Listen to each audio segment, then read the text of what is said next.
रउआ सब के प्रणाम कर रहल बानी। पितृपक्ष के पावन अवसर पर रउआ सब के बीच में एक स्वरचित कविता रख रहल बानी, जेकर शीर्षक बा तर्पण।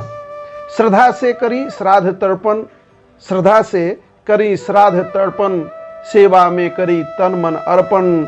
देव ऋषि पितृ ऋण चुकाई, आई पितृपक्ष मनाई, आई पितृपक्ष मनाई। धर्म सनातन राह बतैलक है, धर्म सनातन राह बतैलक है, आई रीत निभाई। संस्कृति के साथे चली, संस्कृति के साथे चली, आपन भाग्य जगाई।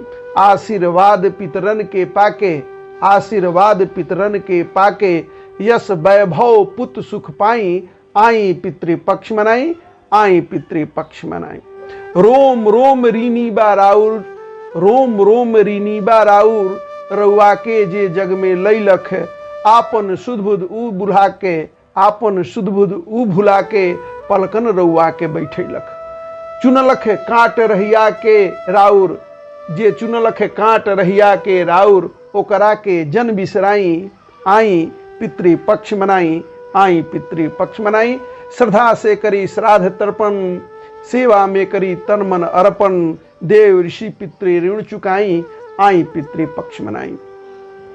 रीत प्रीत और सुनीत के, रीत प्रीत और सुनीत के, शेखर जे जाला भुलाई। ग्रंथ में पढ़नी पुरखन से सुननी, ग्रंथ में पढ़नी पुरखन से सुननी, उ कबो सुख चैन न पाई।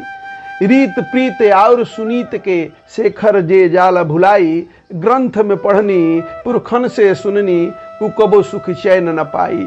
परम पुनीत आइल पावन बेला, परम पुनीत आइल पावन बेला, जीवन धन्य बनाई, जीवन धन्य बनाई।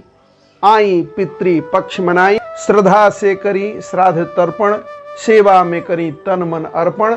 श्रद्धा से करी श्राद्ध तर्पण, सेवा में करी तन मन अर्पण।